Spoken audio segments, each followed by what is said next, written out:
Many of us have gone through things in our lives, especially the one that I'm going to be sharing with you today. We all have experienced things that are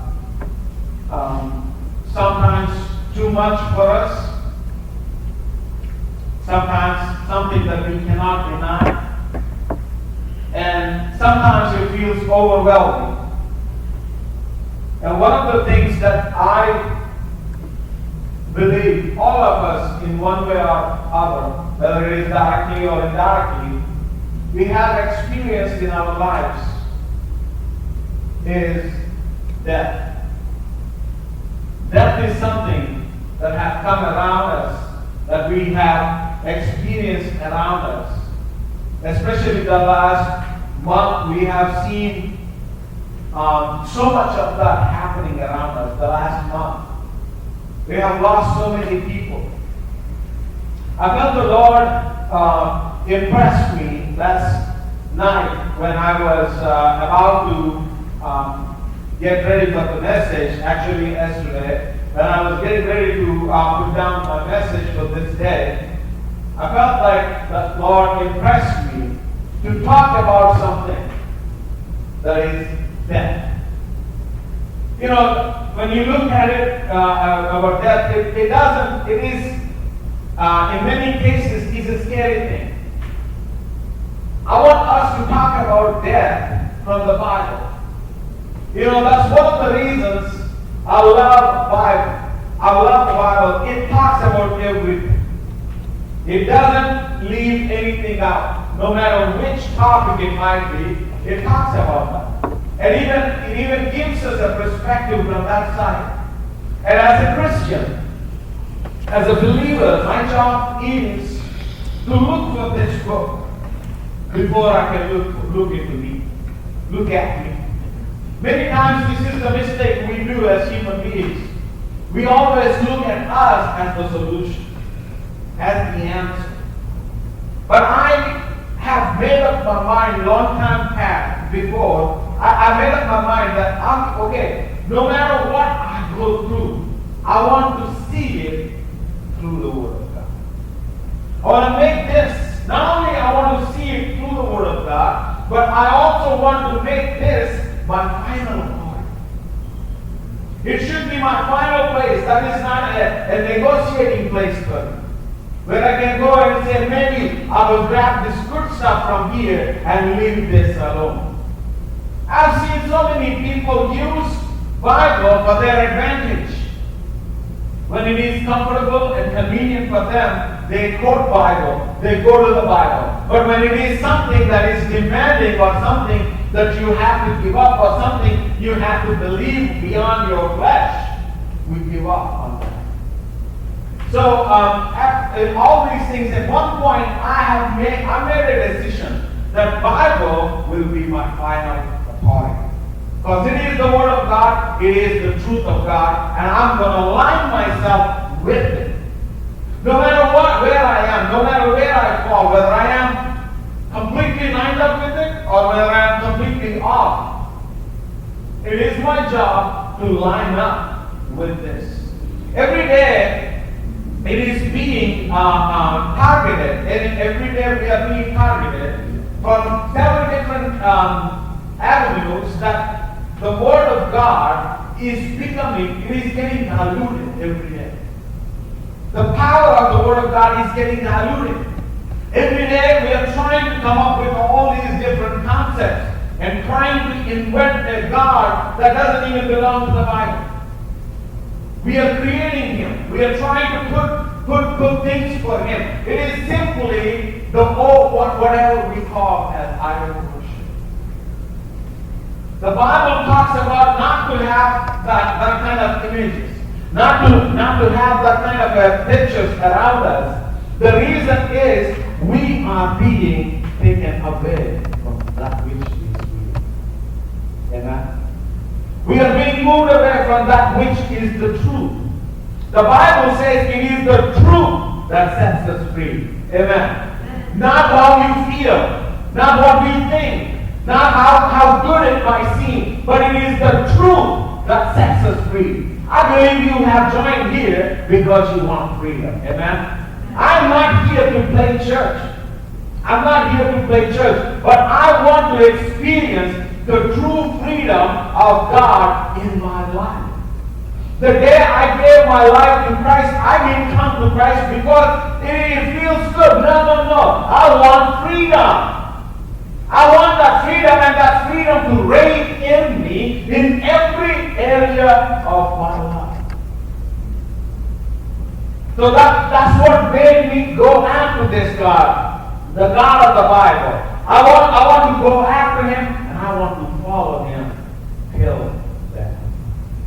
So that's why I even want to talk about what death can do to me as a believer.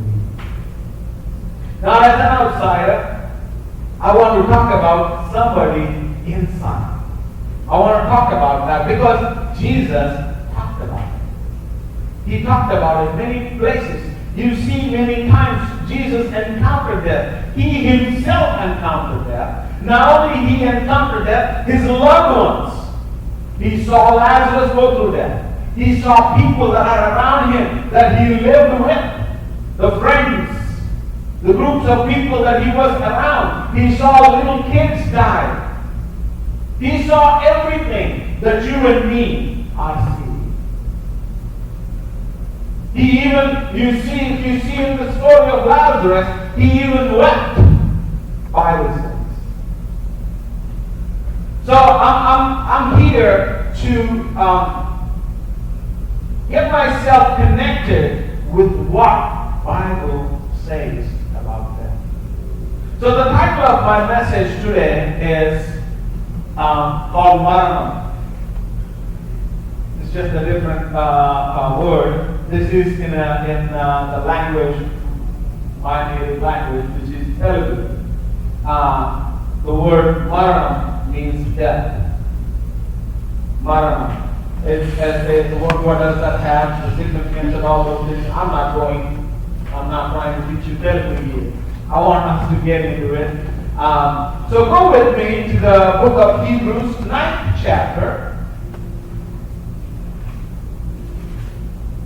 Book of Hebrews, 9th chapter, starting from verse 23.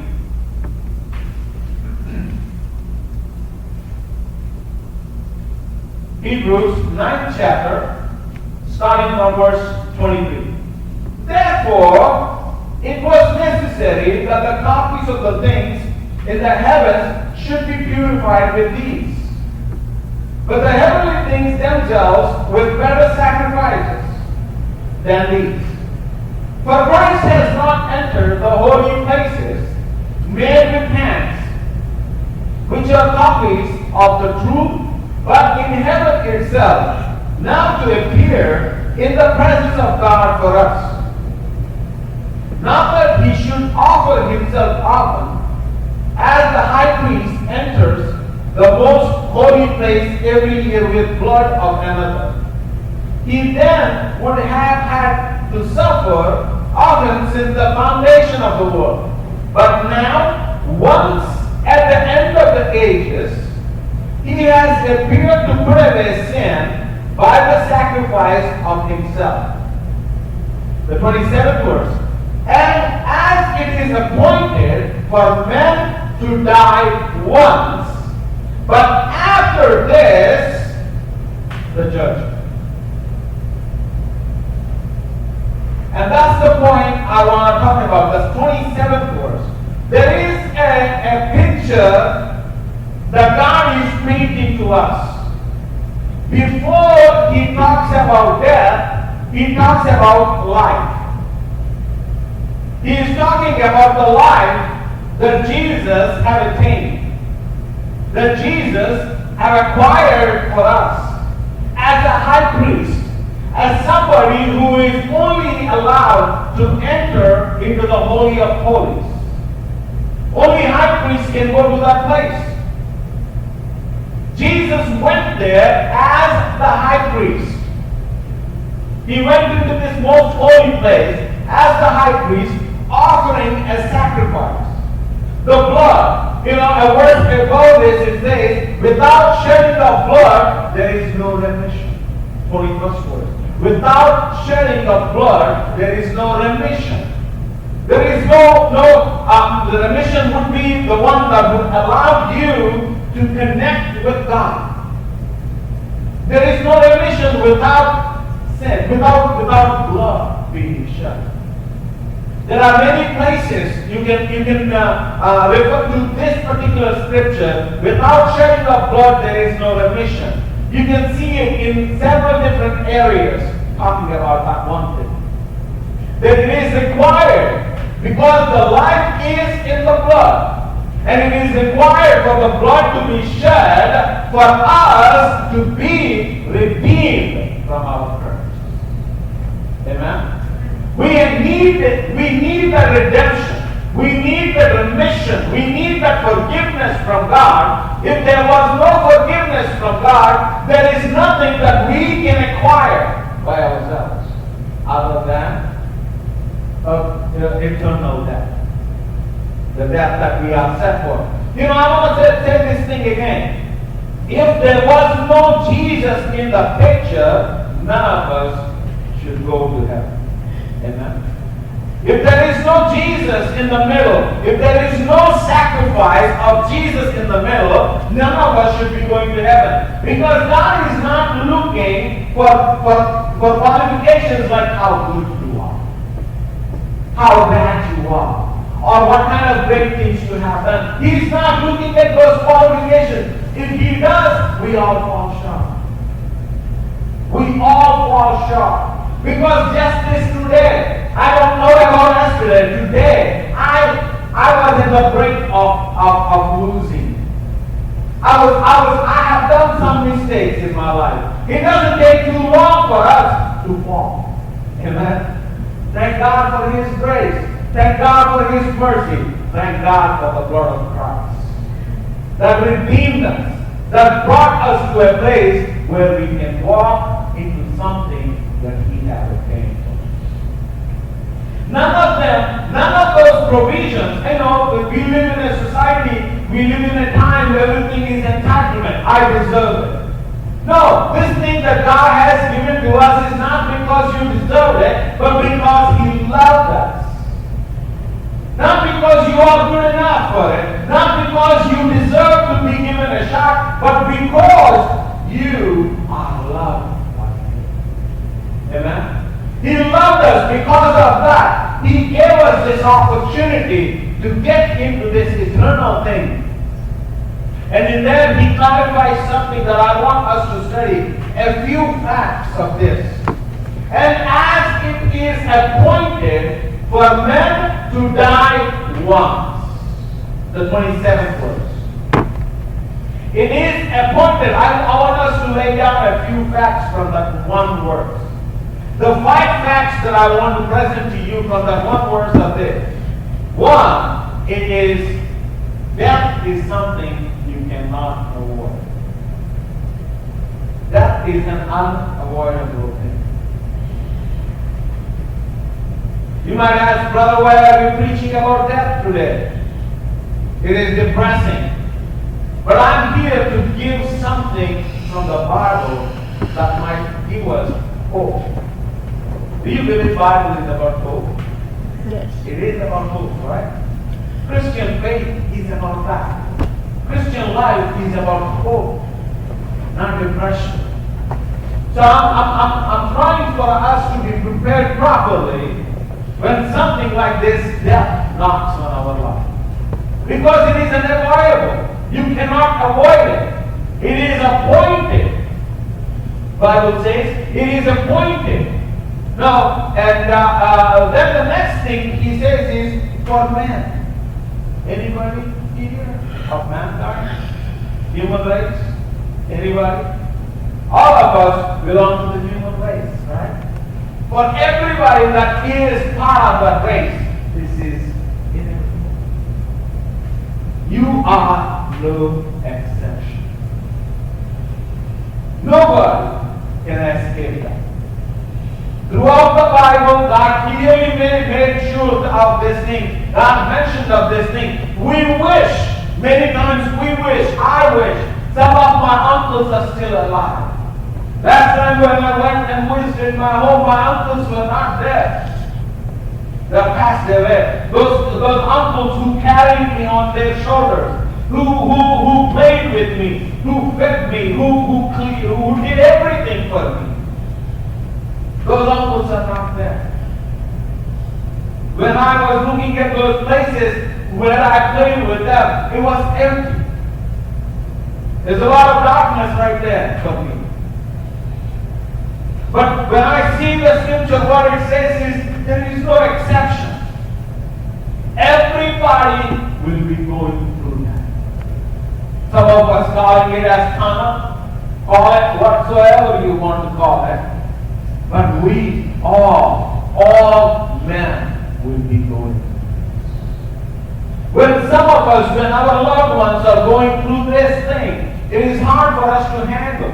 It is hard. Yesterday when we were there, part of that service, this kid, 10-year-old kid, wailing over her mom's place, and his mom's body over. He was crying, he was sobbing, he was uncontrollable. When I saw the child, I'm like, what can I do? For a minute I look at it and think of it like, what an injustice.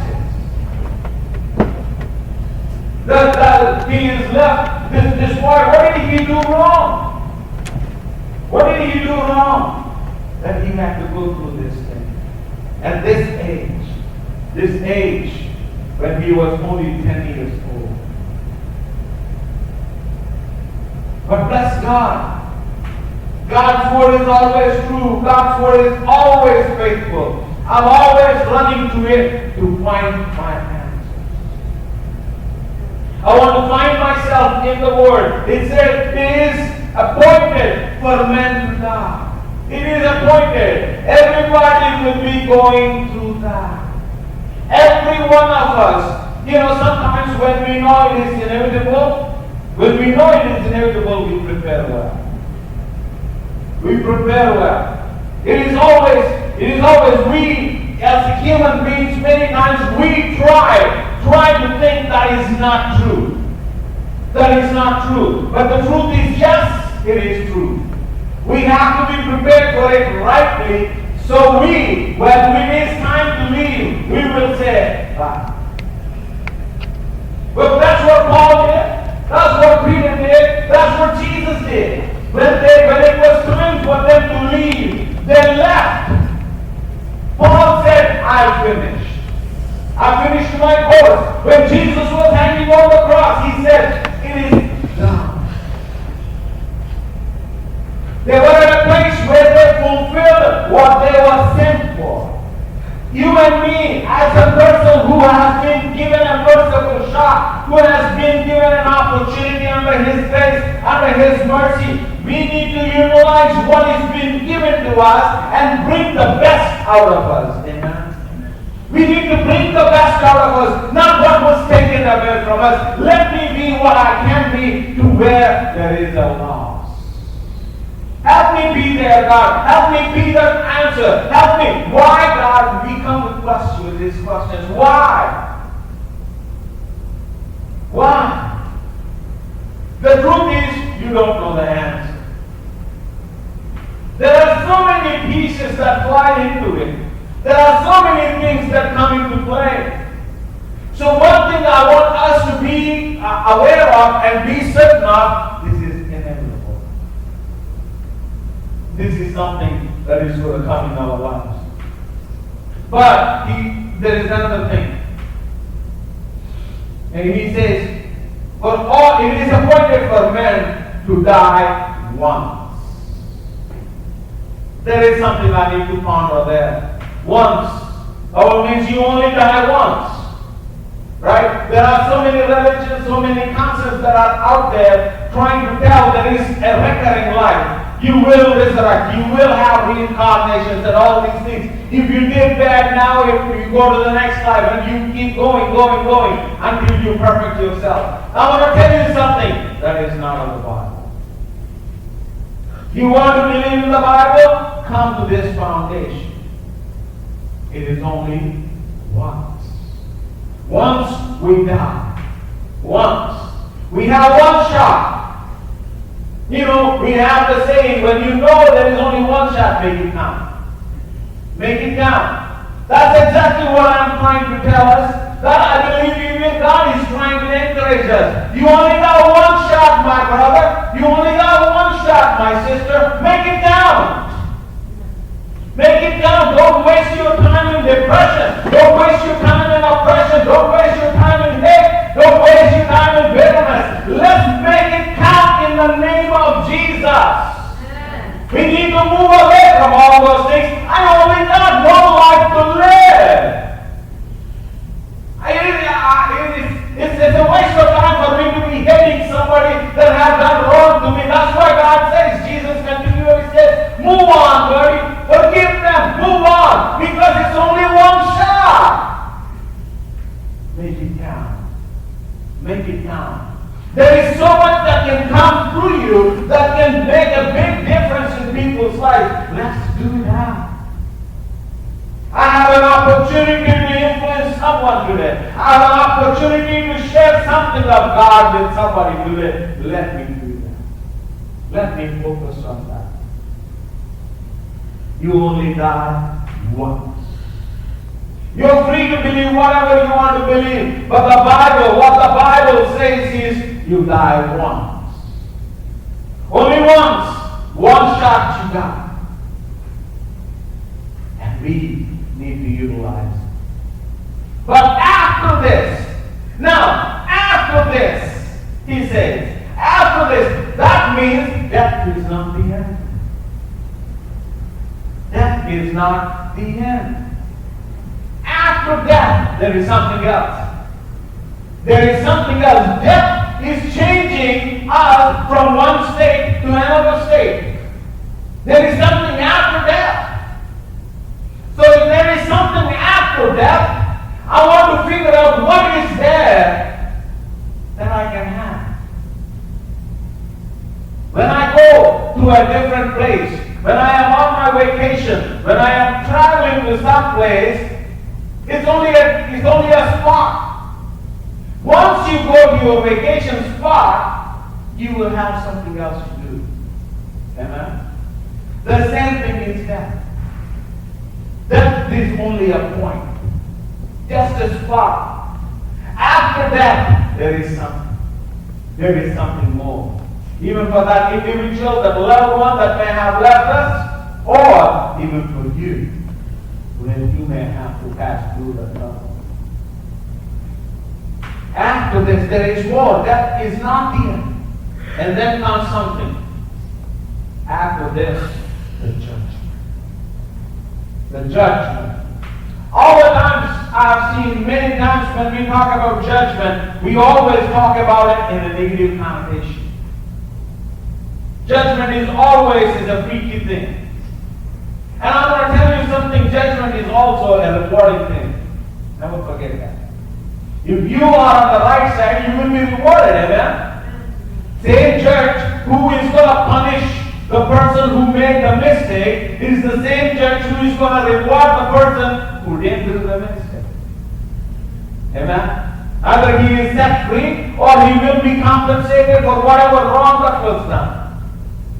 That is judgment. Now, your actions here, while we are on this earth, has an impact how this judgment is going to be.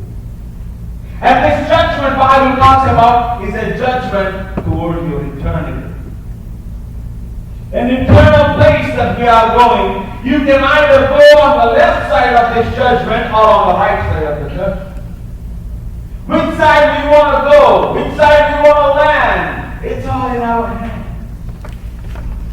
This is what I really love about the Bible, or I really love about God, where He is clearly presenting it to me.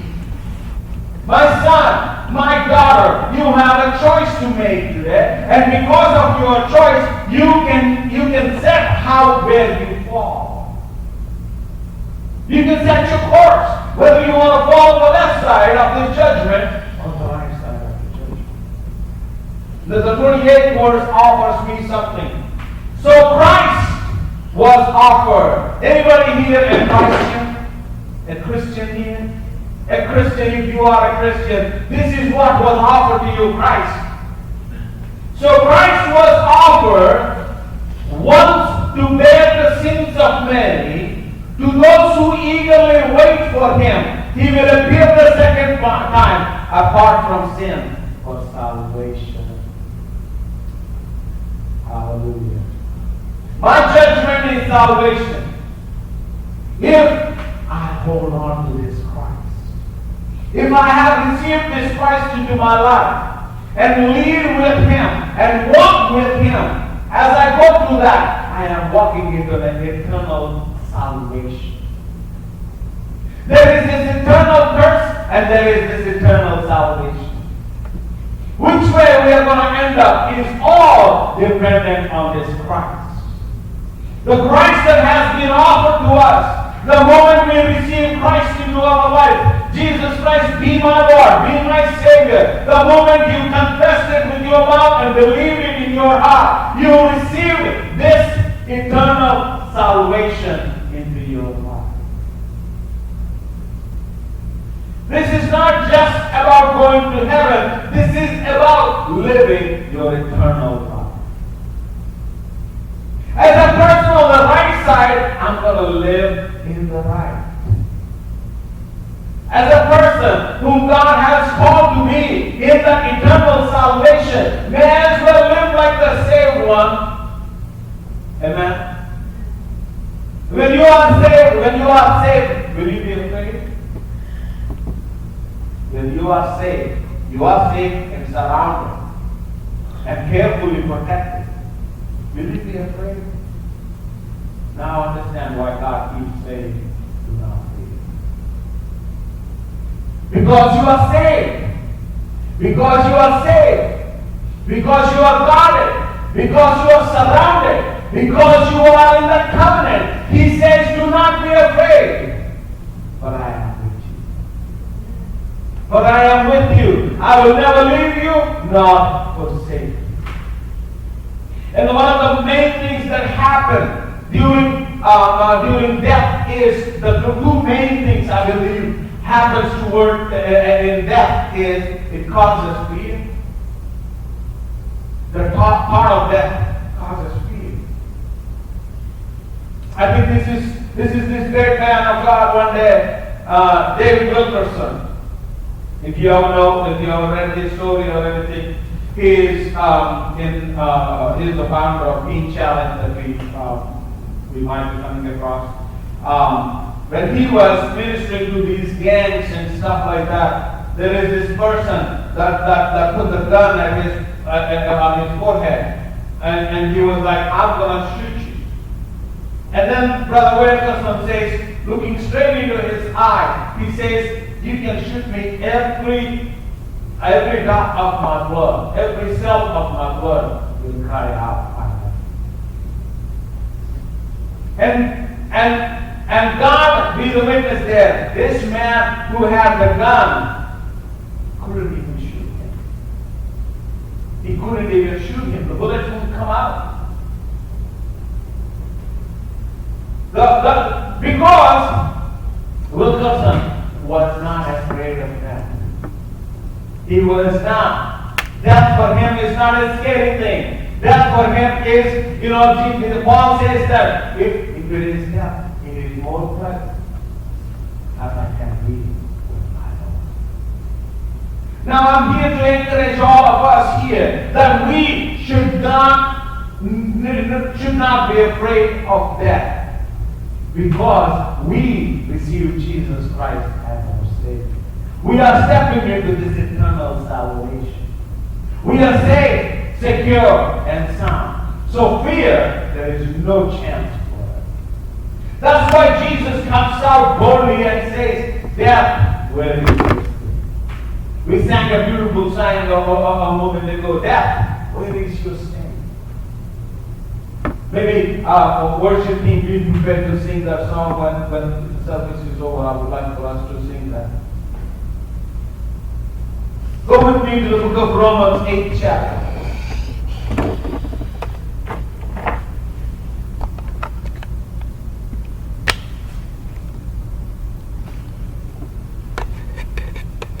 One of the other things that death can do is separation. It causes separation. And we are afraid of that separation. The separation always tries to take us in different dimensions.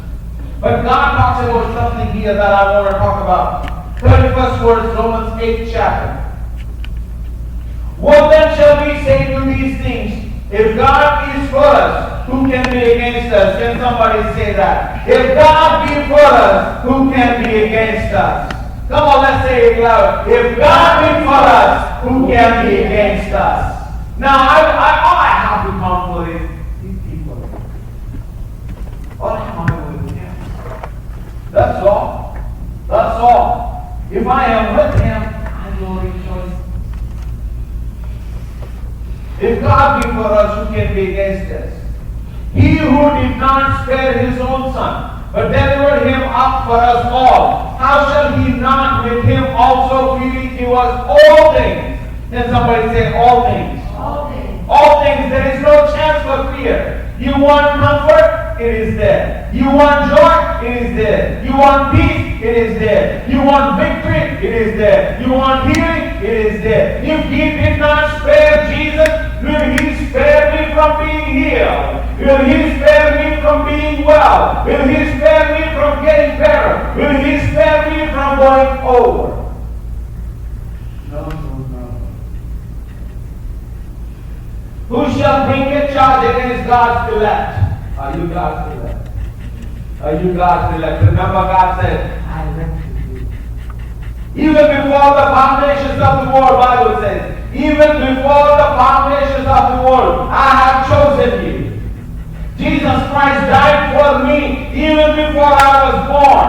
He chose me. That's why He didn't mind shedding His blood for me. So one day, I will come and accept the sacrifice and walk into that eternal salvation. It is God who justifies. There is nobody else that can justify. People need to stop this. If this revelation can get people, that will set them free. You are not justified by you. It is God who has to justify. There is nobody else that can justify us except God. Maybe what you are doing might seem right for you. What you are doing might seem convenient for you. Because that is what we are seeing all around our society. We want to be justified. We want to justify our own actions. Unfortunate thing is, many people are even trying to use Bible to justify their own actions.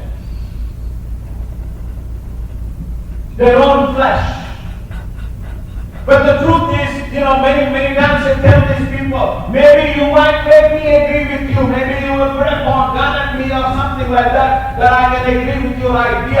That doesn't mean God changes. Just because I agree with you doesn't mean God changes.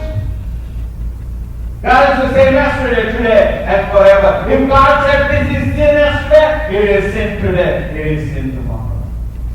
God is not changing. Just because the society is changing, just because you got multiple people complying with you, multiple people agreeing with you, doesn't mean God agrees with you.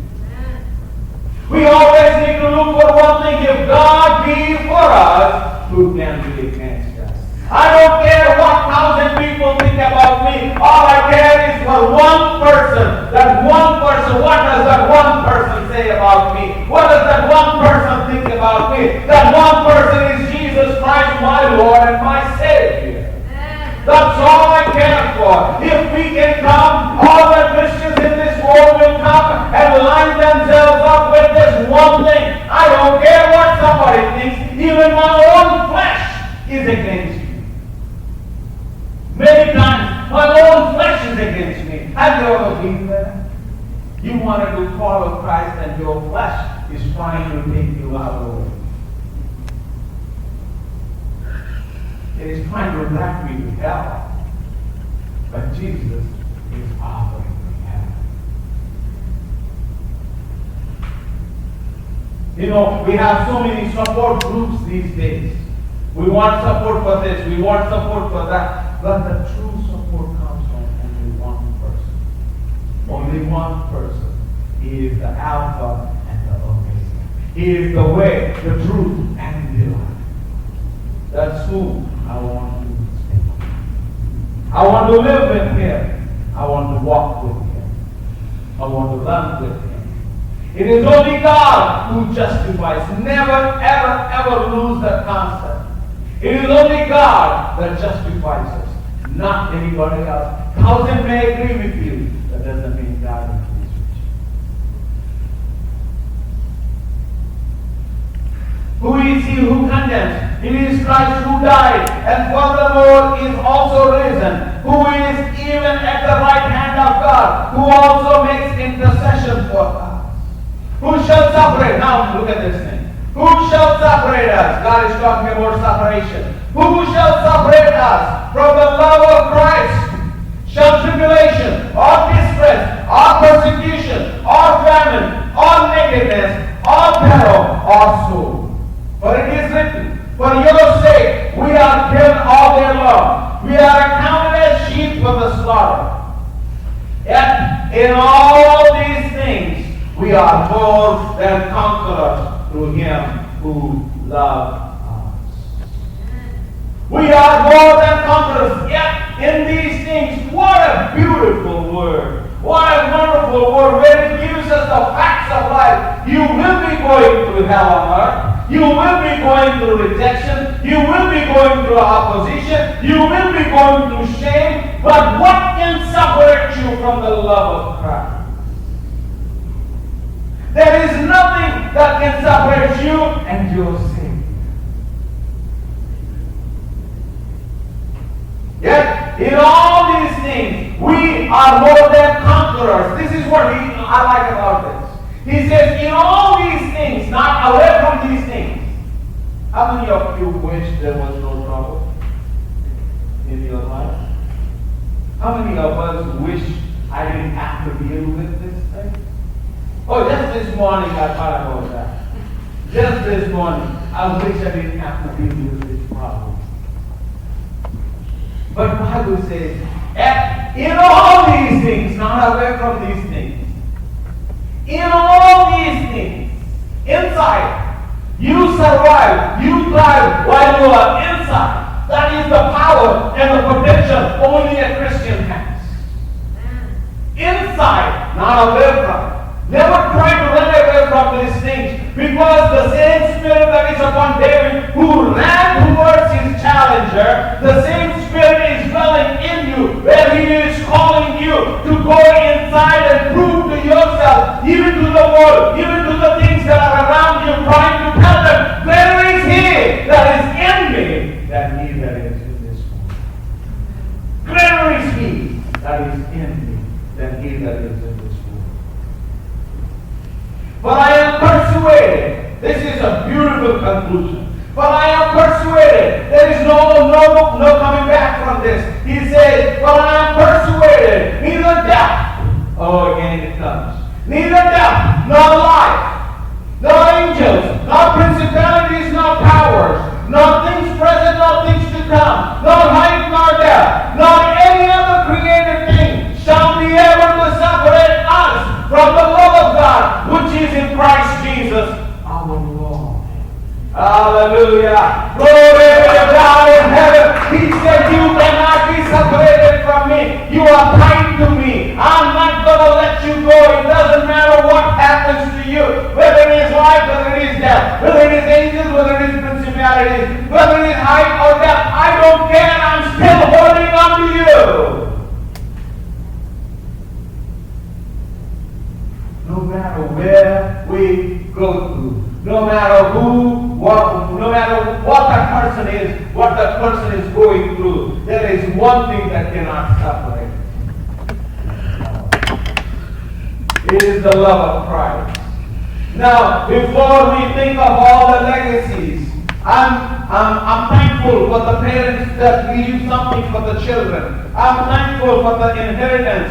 I'm thankful that I can create something for my family, that they will be safe and secure. I'm thankful for that. But the most and the highest security I can ever give them is the love of Christ. If only I can leave the love of Christ for them. If only I can give the love of Christ for them. If only I can continue to encourage them to walk in the love of Christ. That is the true power that will not separate them. There won't be a separation when that happens. There won't be a separation when life happens. There won't be a death when there is no separation. When there is height, when there is death, when there are angels, when there are demons. It doesn't matter what happens to you, what may be taken away from you, what may be added to you. You still have the love of God working for you. Love of Christ is with me. Love of Christ is working in me. Love of Christ is working for me right now. In this separation, this time that I am going through, all I want to give, all I want to pump in this is the love of Christ. In that death situation, what is it that I can do? Can I cry? Yeah, you want to. But give the love of Christ. Give the love of Christ. Give the love of Christ. The best way you can withstand death is through the love of Christ. Give the love of Christ. The same thing Wilkerson did. At the point of death, point blank range, the gun was right to his forehead. He said, if you kill me, it is my love that is going to cry out for you. When we all transform every single moment of our lives where the love of God, Christ, is oozing out of us. Let the love of Christ, let we all be so full of it that it has to come out of it. It has to come out of it. Anybody that we have in contact, that we are in connection with, let us give the love of Christ. That be the treasure. Maybe even if I don't give a bank balance to my children, even if I don't give them anything good for them, if I can give the love of Christ. If only I can give the love of Christ. The loved ones that are left behind, what do they need? They need the love of Christ. It doesn't matter what they may have lost. The most important part of their life they may have lost. But bless God, there is something more valuable in our life than that. That is the love of Christ. That is the love of Christ. Let us hold on to that. In this time, the trying times in our lives, in whatever is going through, it doesn't matter what you're going through. Let us hold fast to the love of Christ. You know what it does? It allows you no separation. No separation. You will not be separated from your Creator. If He created, He can recreate you. If He built you, He can rebuild you. If He saved you, He can also prosper. He can also heal you. He can also deliver you. He can also give everything.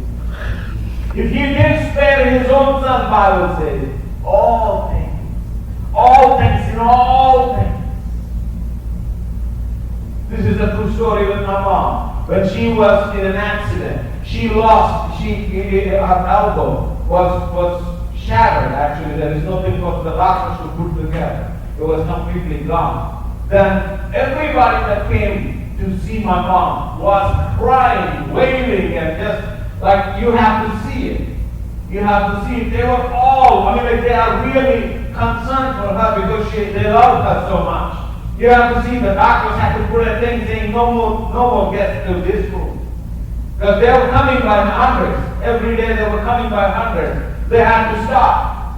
But in that time, I was standing there with my mom, looking at her. And there was not even one tear from me. I thought to myself, am I that hard-hearted? Or am I that cold-hearted that I don't even... I'm not getting to the place where I can cry for my mom. But the Holy Spirit quickened me inside, saying, son, those cries are not going to make any difference in your mom's life. Sure enough, nothing changed of my mom. But the moment I said, God, I'm available with your love, what can I do to my mom? How can I help my mom with this thing? The moment from the time she went to the surgery, from there on, I became her shoulder. I became her elbow. I gave her bath. I did her hair. I did anything and everything that she ever needed. I fed her. Even some of her friends that came, they are of Hindu religion, Hindu faith, they came, you actually paid off your debt. That's exactly what they said. When they saw what I am doing for my mom. From their mindset, it is all about you have to pay back. When they saw this thing, I'm like, those are highly religious people. Those people coming and saying you paid off your debt. You can only think. I mean, like as young as I am, I could be pride, I could be full of pride and all that. But one thing I know, it is the love of Christ that is flowing through me that is making me. That's the one they said the elbow will never function again for her. It will never work for her. She will never be able to do anything. Last time I visited her, she is eating her food. She is doing her things with that. It is still functional. Maybe sometimes she may have to use her left to support it. You have to see it. It is kind of comical. But anyway. But it is still functional. Because the love of Christ was at work. I'm here to encourage every one of us. Before we stop, before we get into depression, before we reject, before we get into all those places, let us get to the love of Christ. May the love of Christ be your answer. May the love of Christ be your reaction. May the love of Christ be your first response. Even if it is in your life or in someone else. May the love of Christ pour out of us. That how we can bring life into the situation. That is what helped God, Jesus, bring the resurrection. Maybe God is not asking you to resurrect Lazarus from the dead, but maybe He is asking you to give the love of Christ for them that would bring something that is needed for them. At that hour it is needed for Lazarus to be resurrected. Mind you, Lazarus died later. That means we keep him alive all the time. But once man to die. It is appointed for all men to die once. You know, we might ask, but why did you perform a miracle of resurrection? No, that is not what we have to look at. The resurrection happened because of what? The love of Christ. It doesn't matter what is needed, it is there in the love of Christ. May that flow. Be it resurrection, be it health, be it money, be it prayer, whatever it might be, it is coming out of the love of Christ. That is what is needed. That is the most needed thing in our lives. That is the one thing that will hold us together, not separate from God. You don't need anything else. If God be for us, who can be against us? If God be for us, who can be against us? Jesus conquered death. Jesus overcame death. And He said, death, where is your sting? He clearly gave us an opportunity to dominate death. 1 Corinthians 15th chapter. He gave us an opportunity to dominate death, not just bow before it. 1 Corinthians 15th chapter, starting from verse 15. Now this I say, brethren, that flesh and blood cannot inherit the kingdom of God. Come on. Flesh and blood cannot inherit the kingdom of God. You cannot attain this kingdom of God benefits from your flesh and blood. But nor does corruption inherit incorruption. Behold, I tell you a mystery. We shall not all see, but we shall all be changed. In a moment, in the twinkling of an eye, at the last trumpet, for the trumpet will sound, and the dead will be raised incorruptible, and we shall be changed. For this corruptible must be put on incorruption, and this mortal must become put on immortality. So when this corruptible has put on the incorruption, and this mortal has put on immortality, then shall be brought to pass the saying that is written, death is swallowed up with victory. Death is swallowed up in victory. If you are a victorious person, do you celebrate or do you cry? Victory is for celebration. God is trying to give us death is an opportunity of celebration because death is swallowed up in victory. Death doesn't even have a stand. Death doesn't even have a chance. Death doesn't even have an opportunity because it is swallowed up in victory. That is in Christ Jesus. Oh death, where is your sting? Oh Hades, where is your victory? Come on now. This ought to be our challenge. This ought to be something, a Christian testimony. If you try to put me down, you try to hold me down, you try to separate me, you try to disturb me, but I am here to tell you, death, you cannot hold me down, and I'm here to declare, death, where is your sting? They couldn't hold me down. He couldn't hold Jesus down. That couldn't hold Jesus down. That's why he was there, and next thing you know, he was resurrected. He was resurrected. He couldn't stay there. You cannot stay in death. We cannot stay in death as Christians. We are in a place where we will say, oh death, where is your sting? Oh Hades, where is your victory?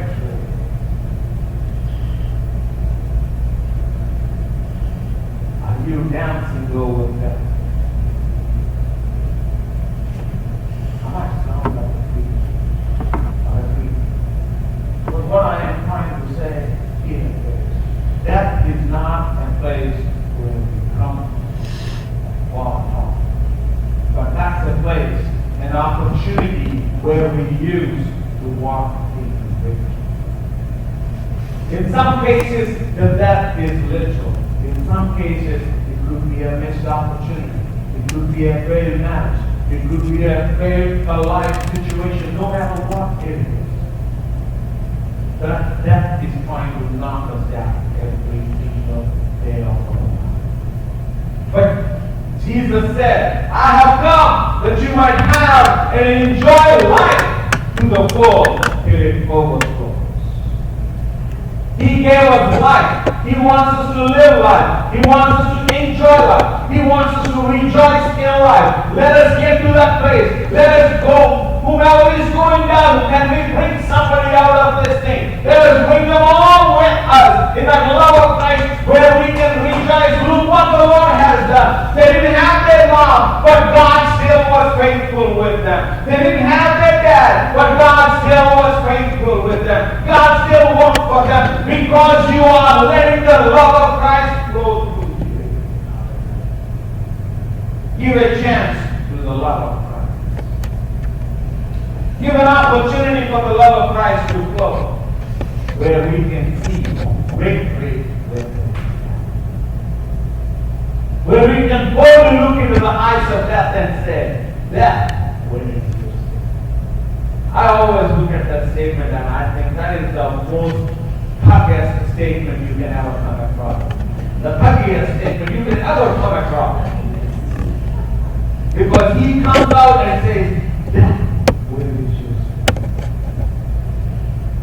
I don't know which gangster was able to survive that. There is nobody that could have survived that. But there is one that said, death, where is your sting? That's my boss, man. I'll follow him. I'll follow him wherever he leads. Because he's the one who has the real conquering capacity. He has the true victory in him. I'm going to follow him. I'm going to follow his footsteps. I'm going to follow him wherever he leads. He goes on. And the sting of death is sin. And the strength of sin is the Lord. But thanks be to God who gives us the victory through Lord Jesus Christ. The Lord Jesus Christ. Therefore, my beloved brethren, be steadfast. Come on now, I'm telling you. Be steadfast, because death is always trying to sway you away. Death is always trying to take you to different places. Doubt your faith. Why is this? What is this? Why am I still believing? My prayers are not answered. All these things, it is attacking us. Therefore, my beloved brethren, be steadfast, immovable, always abounding in the work of the Lord, knowing that your labor is not in vain. It is not in vain what you do in the Lord. Whether you have prayed for somebody, whether you have prayed for something because they didn't get answered, that's not the end of your labor. Remember, death is never the end of your labor. An answered situation is never the end of your labor. Your labor still has a reward from the Lord. We are laboring for Him when we are praying for somebody, when we are praying for the loved ones, when we are praying for our friends. We are not doing it for them, we are doing it under the kingdom of God. Never forget that we serve the Lord and we ought to continue in that path. It is He who rewards us. May all of us grow in this confidence that we will grow in the love of Christ, because Christ's love transcends death. Christ's love transcends death. His love is present before, in, and after death. His love is present in. It is present before. It is present in. And it is even present after. That may have brought some changes, but the love of Christ didn't change. The love of Christ can transcend death. May we all approach this death with the love of Christ. May we all grow in it so we can pour more of it out there than fear and confusion. May we all grow in that. And may we all walk in the victory.